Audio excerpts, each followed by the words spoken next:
Rencana pemberian diskon tarif listrik sebesar 50% pada bulan Juni dan Juli dibatalkan oleh pemerintah. Keputusan ini disampaikan Menteri Keuangan Sri Mulyani Indrawati dalam konferensi pers di kantor Presiden Jakarta Senin 2 Juni 2025. Menkyu menjelaskan bahwa pembatalan ini disebabkan lambatnya proses penganggaran, sehingga program tidak memungkinkan untuk dijalankan dalam waktu dekat.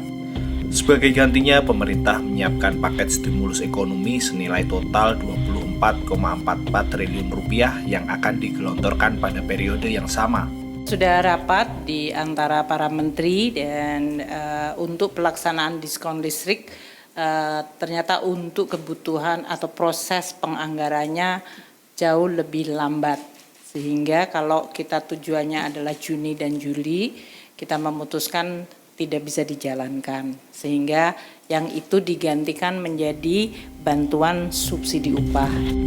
Pemerintah menilai program subsidi upah memiliki mekanisme penyaluran yang lebih jelas dan cepat kepada masyarakat yang membutuhkan. Pemerintah menganggarkan 10,72 triliun rupiah untuk program bantuan subsidi upah bulan Juni dan Juli 2025. Di sisi lain, Kementerian Energi dan Sumber Daya Mineral menyatakan tidak terlibat dalam pembahasan maupun keputusan terkait pembatalan diskon tarif listrik ini. Menanggapi pertanyaan publik terkait dengan pembatalan diskon tarif listrik yang sebelumnya disampaikan oleh Menko Perekonomian dan juga Menteri Keuangan, dalam hal ini Kementerian Energi dan Sumber Daya Mineral menyatakan perlu menyampaikan bahwa kami tidak terlibat dalam proses pembuatan keputusan ini.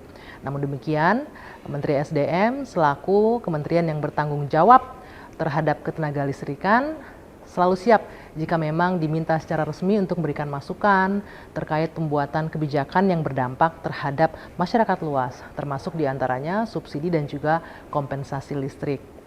Dan karena inisiatif kebijakan serta pembatalan ini di luar kewenangan kami, berada di kementerian atau lembaga lain, kami sangat menghormati keputusan tersebut dan kiranya jika ada pertanyaan terkait ini, kami menyarankan agar bisa menanyakan langsung dan berkomunikasi langsung ke lembaga yang memberikan pernyataan.